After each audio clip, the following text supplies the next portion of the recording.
edit your papers and they make you write and rewrite, okay? Because that's just gonna get you into the practice of being who you wanna be. And when you go to college, and all of you are going to college, whether it's community college or four-year college, you're going, you will be grateful that you spent this time learning how to write.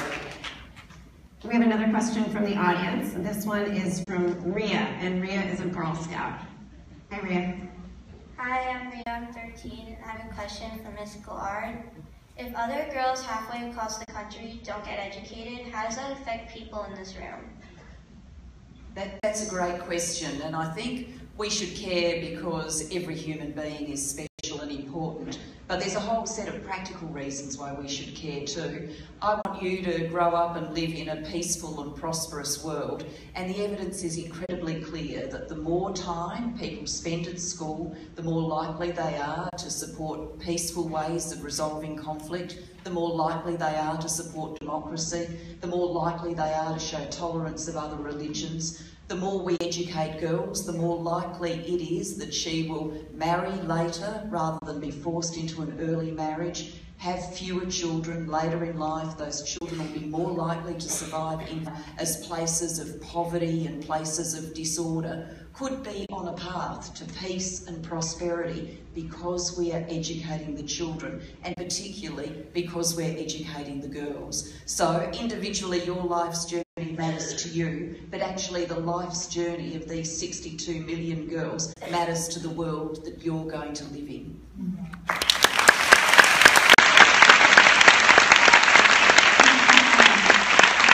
I want you to tell the audience a little bit about your story. We heard a bit about it before, but tell us, what is the situation for girls in your country who want to get an education, and what are you personally doing about it? In the Philippines, in Zamboanga City, where do I live, the region of Mindanao, girls that are not educated because of different reasons. One reason is violence. Violence like sexual harassments, physical, mental, and verbal abuses.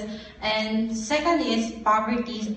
Okay, especially poverty. They are not studying. They are not studying because they are working to support their family needs. And the third and the foremost of all, the most common reason in our country, where I live, is teenage pregnancy, where girls are being dropped out from school. So what we are solving this kind of problem by together with my fellow girl advocates, we have been asking government officials and policymakers to pass laws in order for girls to go to school again.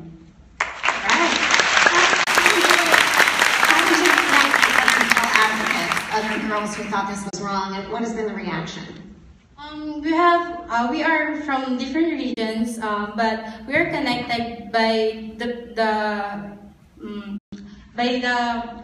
help of Plan International. We are connected because we are doing it as one. We are connected because we are aware of what is the problem in our country. So what my feeling about this is that I'm happy because those girls are really amazing. My fellow girl advocates are really amazing. They're really, aside from me here, I'm sitting in front of you. They're so really happy that this world is like this one, like this event. It is helping girls to raise out their voices. I know that each of you here on the stage works to help Nur Fahada and the other girls who are really pushing to get their education. I'm curious about what the specific mission of each of your organizations is. What is the hole that you were looking to fill? And Mrs. Obama, let's start with Let Girls Learn. Thank you, Cindy. Cindy mentioned that earlier this year, the President and I launched a new initiative that we're calling Let Girls Learn, with the goal of making sure that these 62 million girls have the support and resources they need to get the education that's going to just rocket them to opportunity. And our approach is really focused on community-led, community-driven solutions. We're partnering with organizations like the Peace Corps and Girls Inc. and Girls Rising and the Girl Scouts and all the girls all over the land. But the Peace Corps is a very important partner because Peace Corps volunteers work in communities around the world, and they're placed there for 2 years. And these Peace Corps volunteers are going to be working on projects that are developed in partnership with leaders in the villages and the communities where they're working. They're working with the families to hope to change the mindset that you've heard about, to help provide resources. And what we hope to do is to have all of our partners here do some work to help support the projects that Peace Corps volunteers are developing on the ground. Because our belief is that there's no one reason why girls are not in school. It really varies from community to community. I mean, it could be the absence of resources to pay for school fees. It could be issues of teen pregnancy or early marriage in another part of the world. Or it could be fundamental mindset that fathers and leaders and mothers don't believe that their girls are as worthy as the boys are to get an education. So you have to attack that kind of mindset from the bottom up.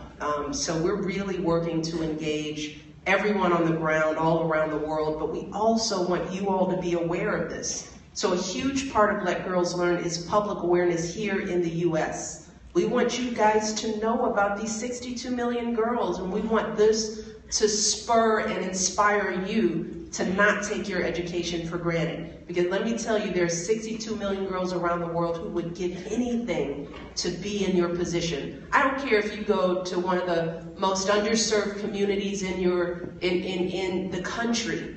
There is a girl that would love to be in your place. So you all have to own this piece of education. And if you care about those girls, then the first thing you have to do is care about your education so that you grow up empowered to be able to work on this issue in your You mentioned the 62 Million Girls campaign, which I know I've seen all over social media for the last few days, and I know you're responsible for that. What are you asking people in this room to do? Well, I know you guys got cards, and everybody listening in, we're trying to raise awareness about the plight of these 62 million girls. And again, we want to use this message to inspire our kids here at home to take advantage of their education. So what we were asking everybody to do is to take a photo. This is where Instagram and tweeting, I love it, right? Because I want y'all to be tweeting and Instagramming something other than your shoes and your food, okay? My kids do the same. I'm like, who cares what you're eating? I don't care. But we all should care about this. So you take a photo of yourself, you upload it, and you answer this one question. What I learned in school is blank. And then you send it to everyone you know. And we've got so many people this weekend. We've got Leo DiCaprio who tweeted out. I know Charlize is gonna do it. Kerry Washington. She's gonna do. We got everybody, Beyonce. It's very exciting, so we want you to be a part of it. We're creating a photo album of all the images and the photos and the messages. Why is school important to you? And we're going to spread that all over the country and go back to your schools and your communities and get everyone you know to do the same thing. We're going to make this go viral. That's something, right? Julia, talk about your organization. I mean, you came off of 3 grueling years as Prime Minister. You could have been putting your feet up off on a yacht somewhere. Why did you decide to do this instead? I'm not a very good sailor. I get seasick easily, so I've made the right choice. For everybody in the audience, for the schoolgirls in the audience, if you just think about your school and everything's in it, what makes your school? You've got to have the teachers, you've got to have the classrooms, you've got to have the equipment, you've got to have the books, you've got to have the curriculum, you've got to have the examinations. All of these things come together to make your school. And they don't drop out of the sky, they don't get there by accident. They get there because someone has very carefully planned to make sure your school ends up with what it needs. In many of the poor countries where we work, the Global Partnership for Education, there has never been a plan for schooling. And so we work in that country with the government, with teachers, with community members to get the first ever plan for schooling, to make sure that it's for all the kids, for all the girls. It doesn't leave someone who lives in a country area out or speaks a different language out or has a disability out, that it's an inclusive education plan. And then in the really poor poorest parts of the world. We help fund that plan, and we're only able to do that because of the generosity of so many governments around the world, the European Union, the United Kingdom, but also the generosity of your government, the United States, that gives us money to do that very vital work. Charlize, you were talking before about the connection between HIV/AIDS and girls' education. Can you talk about what the Africa Outreach Program is trying to do and why educating girls is such a key part of that? Yes, everybody has said such beautiful things here today, and I just want to echo that, just how fortunate everybody, me included, in this room is today, and in our good fortune, how we can today turn around and use social media, use our voice, going out at dinner tonight, keeping this conversation going about how fortunate we are and how we can't take for granted the great things that we have, and that I think women especially are nurturers at heart, and we care about the rest of the world. And the reason why we should care has been so beautifully articulated by you today. I will say that for me, it's very personal coming from a country where more people are living with HIV than anywhere else in the world. And we have seen across the board over the last decade with AIDS a decrease or a stability in infection rates, but with young girls and young women, we have seen an increase. I don't know if any of you know, but today, HIV kills more women of reproductive age than anything else, and that's globally. And so we should be concerned about that. AIDS is the #1 killer in Africa of adolescents. It's the #2 killer of adolescents globally. So we are very affected by our health, and we now know that there's research that education is connected to making good health choices, and so we save lives. Education is actually saving lives. And I'm so glad to know this is something that's really stuck with me, but the Global Health Campaign has said that education is a social vaccine against HIV. And it's so incredibly true because we know, like you said, when girls stay in school, they're much likely to not become infected. We have seen in Zimbabwe that girls are 5 times less likely to become infected if they stay in school. In my country, in South Africa, girls are 8 times more likely to become infected than boys. And what that tells me is that girls are being left behind. In certain pockets of the world, including here, sometimes I find young girls and young women are still being seen as second or third class citizens. And until we start to change that and actually stand up for ourselves and for our fellow women and young girls out in the world and say that we are actually the answer to a lot of these problems and that we have this right, nothing is really going to change. I think we actually have the power to change that. All of you in this room today have the power to do that with your cell phones, and how grateful that you all have a cell phone. And then I tell my girls in Africa too, they all have cell phones too. Cell phones are amazing for that, and I agree with the First Lady. I actually do like food photos. I would say keep those, but also tweet about this. I love a good food photo, I'm sorry, I'm such a foodie. But we have such a strong voice with that, and with my organization, the empowerment of women is so important. I believe that poverty, world hunger, health issues, all of this stuff lies within the empowerment of young girls and women.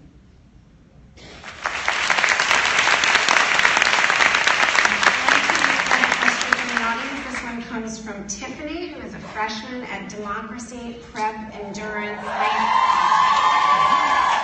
School. Hi, I'm Tiffany. This is a question for the First Lady.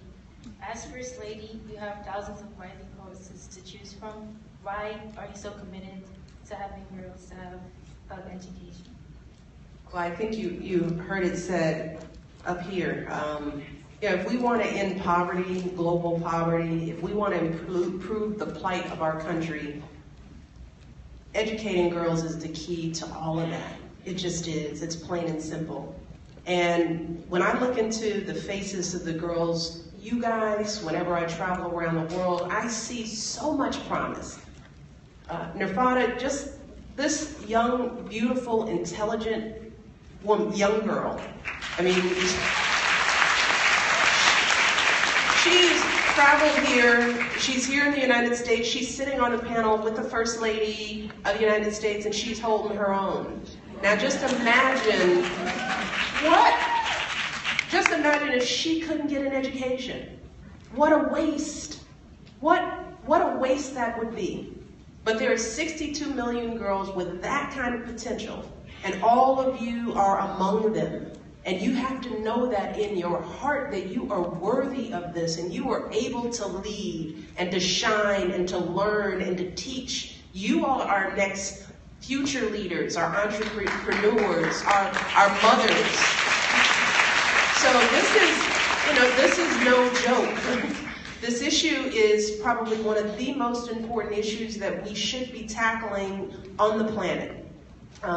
So we need you to be as pumped up and focused about this issue as we all are, because we can't do this unless you all are taking on the reins and you're using your voices. And you don't have to be the First Lady to have a huge voice and to have influence. Right now, you are influencing somebody probably younger than you in your life. You are already mentors, because there are girls in your communities that are looking up to you. So what are you going to tell them? You're going to tell them to stay in school, take this stuff to heart, read, write, go to school, don't be late, do your homework, get the best grade you can be, compete with the boys, beat the boys, all right?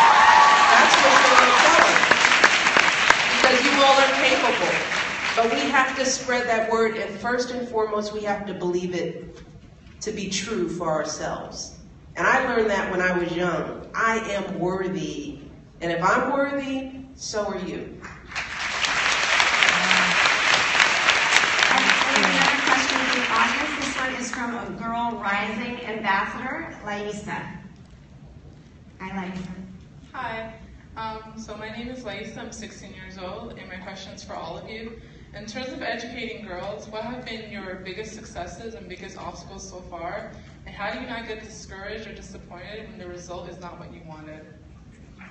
Do you want to take this one? I think you work with governments. You probably have encountered some obstacles. Yes, my life in politics, you learn to see some good things and also have to show some persistence. And with this challenge of girls' education, we've got to do precisely that. There is so much more we need to do for the 62 million girls, but I feel optimistic about it. And I feel optimistic because I've seen in the countries that GPE works that there is a difference being made. Take a country like Afghanistan, not an easy place to work, a place that has emerged from conflict. There in Afghanistan, we've been working to get more girls into school, and now more than 40% of the children in school are girls, and interestingly, more than 30% of the teachers are women. And the two actually in Afghanistan go together because families are much more likely to send their girl to school if she's going to be taught by a female teacher.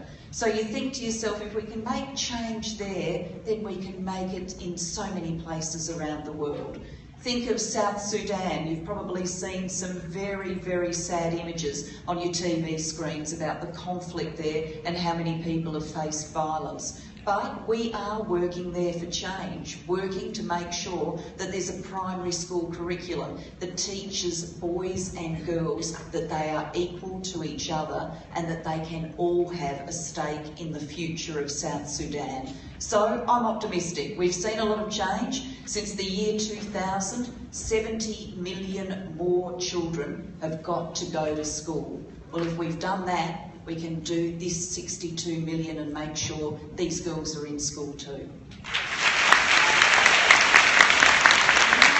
question that came to us from Kenya, so let's roll the videotape. I'm Doreen Wangi in Form 2, Kenya High School, Kenya. Where I live, people think it is not as important for girls to go to school as it is for boys. Was it ever like this for another girl in your country? And how do you change people's minds?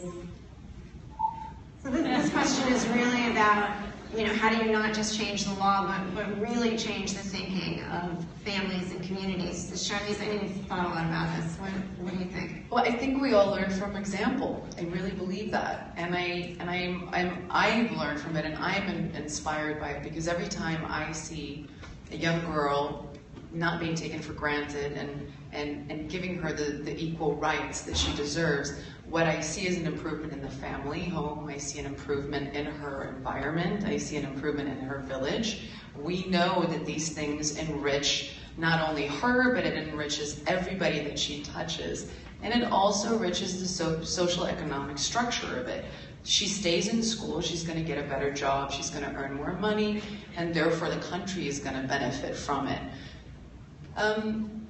It's so sad to me, because obviously the idea that a young girl in Kenya is thought of as less important than her brother to go to school is something that is such a burden on a young girl, and it's a burden that she doesn't deserve. None of us deserve. I mean, imagine, try and put yourself in that little girl's shoes.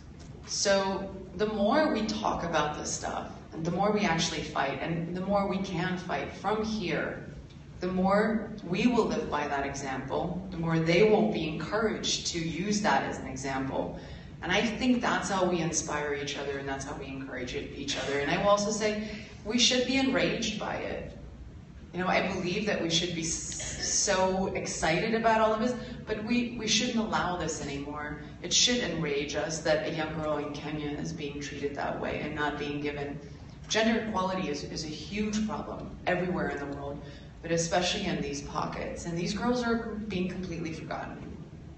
I have a related question. I think a lot of girls, even in this country, sometimes still think that doing well in school will not make them more attractive to boys, but it will actually make them less attractive. I would like you smart, attractive, wonderful women to respond to that. Is there any truth to that? That just enrages me so much. There is nothing sexier than a smart woman.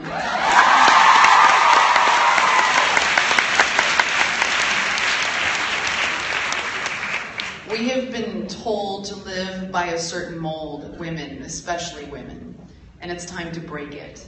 And it is up to us to do that. Stop waiting for men to do that. Look in the mirror and see yourself and say, I am sexy, I am attractive, I am smart, I am intelligent, I am powerful, I have a voice, I look cute in these jeans. Yes, I don't have long hair, I have short hair, but I am still a girl, and I am still hot. That's up to us. We have to take ownership in all of that stuff. We can't have boys designate that for us anymore. And let's just be clear.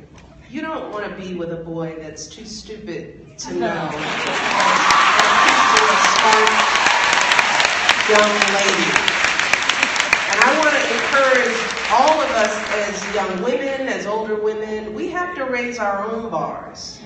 You will not be successful hanging around people who drag you down. And it's not just the boys, right?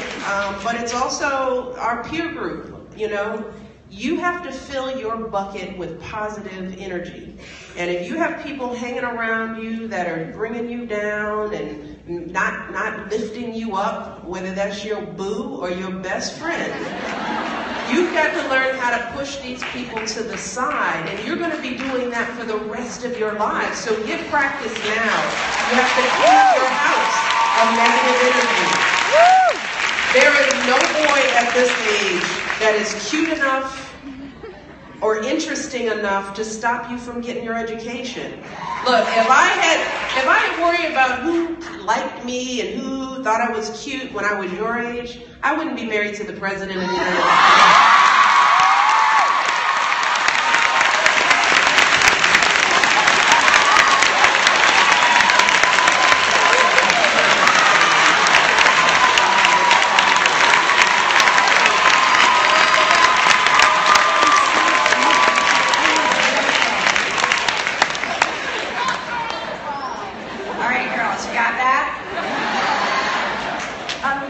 You're talking about men and boys, and first of all, do we have any guys in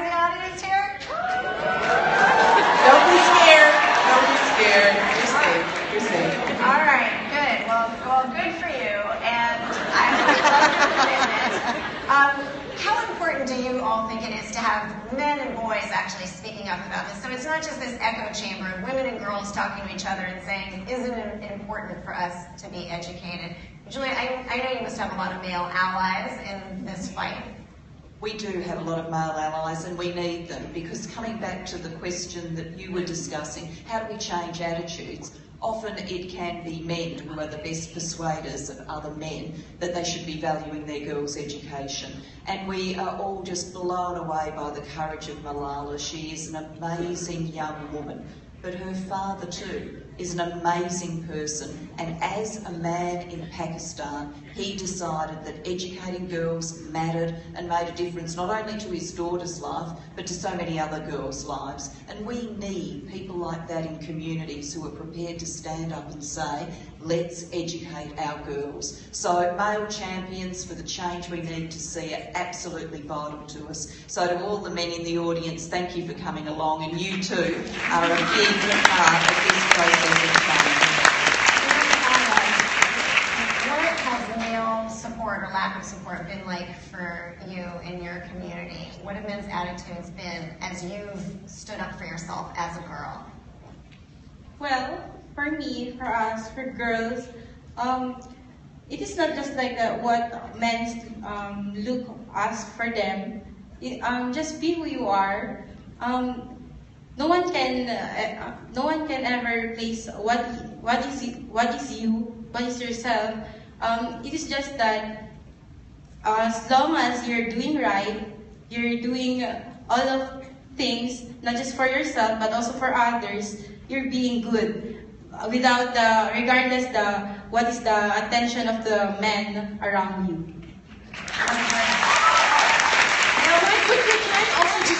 They're here. Vince and Nica, who sang for you guys. I have to just give them a shout out. They're a great example of just how much we need guys to stand up, and they remind us how much guys want to stand up and help in women's rights. So I just want to say on my front, thank you to them, because they've been so incredibly helpful, wanting to step forward and be part of the campaign to get girls to be not forgotten. And it's so wonderful, because they're two young guys who are very influential, and they are spreading that with their friends, like you said. This is so, thank you guys. We have another question from a democracy prep student, Tyra. Hi, my name is Tyra Bunch, and I'm an 11th grade scholar at Democracy Prep Charter High School. This question is for the First Lady and Ms. Galar. What can I do as an American high school student to help my counterparts get a quality education in countries that block them from going to school?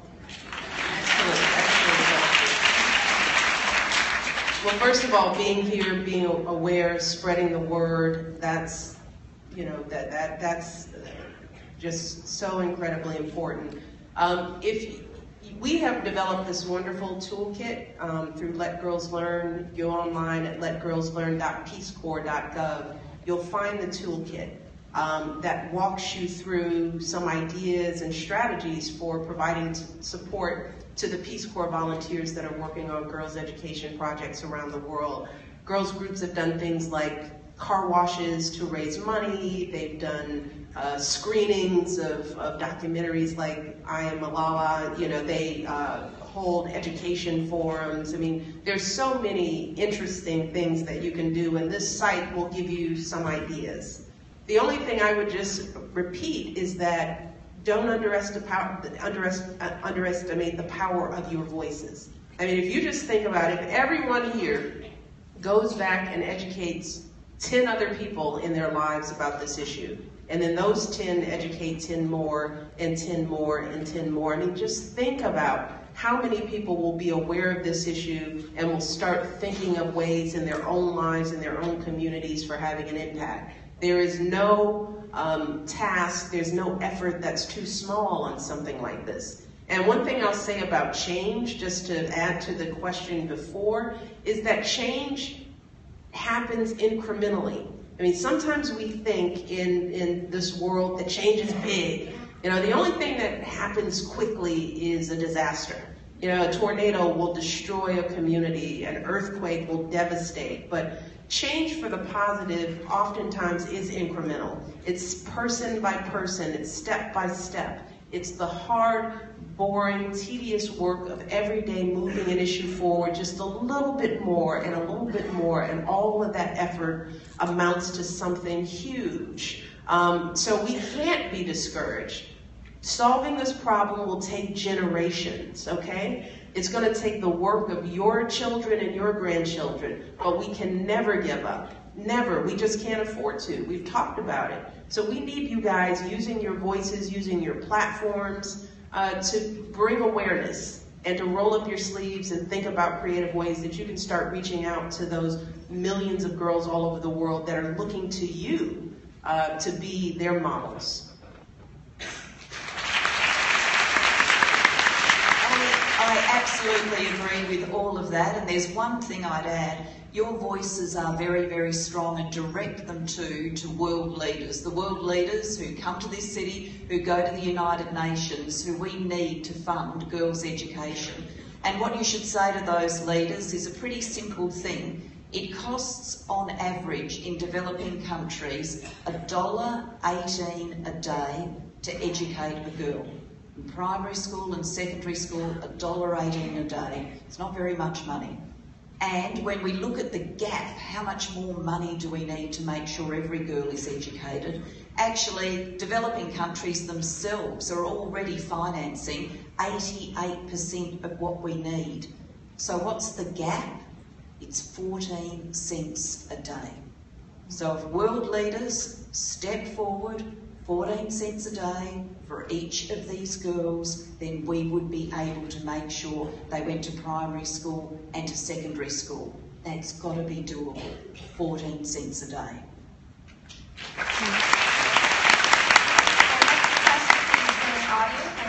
A question for you, Nurfahada, and it comes from Fatima, a recent graduate of Asian University for Women. Where are you, Fatima? Hi, I'm Fatima. I'm 25, and here's my question to Nurfahada. Nurfahada, I'm from Afghanistan. I came from a similar background where I have had to be very determined in my pursuit my education. Today, I'm proud to be a graduate from the Asian University for Women, a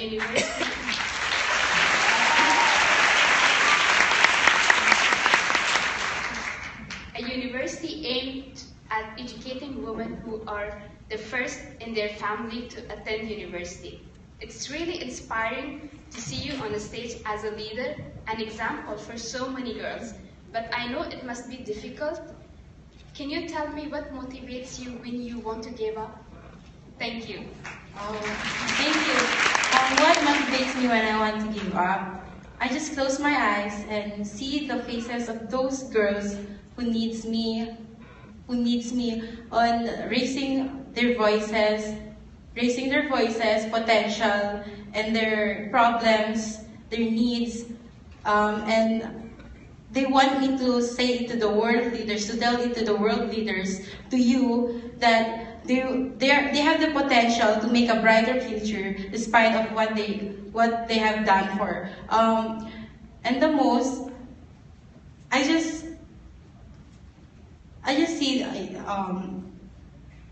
I'm being inspired not just by you. You said that you're being inspired by me, and also I'm being inspired by you because I am doing this for all of our girls, for all of us to raise our rights to the world, to the whole world, and I believe in that we can make a better future for all of us.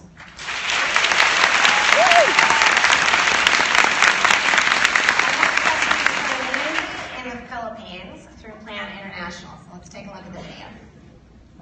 Do you have advice for girls who feel pressured to support their families by working instead of getting their education? Julia, this is a great question for you. Girls who have to provide for their families, or that's what their families want for them. And this is one of the big things that keeps girls out of school, that families are just so poor that either they need their girl to work, or they need their girl to help out with domestic labour so an adult can go to work, or they need their girl to be working on the small bit of land that they farm to try and eke enough food out of to feed the family. So it comes back really to what we can do to support that family so that they've got the space, the capacity to make the choice to send the girl to school. And it can be small things that make a big difference. Providing school meals can change a family's mind. If their girl is going to go to school and get a big meal that day, that can be the difference. Providing incentives, a little bit of money, not much money, but a little bit of money to reward families for sending their girls to school. That can make it all add up for that family.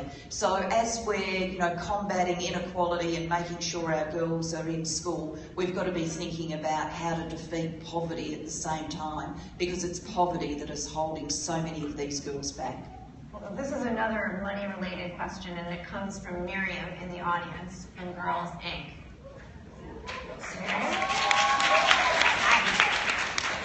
Hi, Miriam, and my question is to the First Lady. What programs are available here in the United States to make college affordable, and what help is available to get a job when I graduate from college?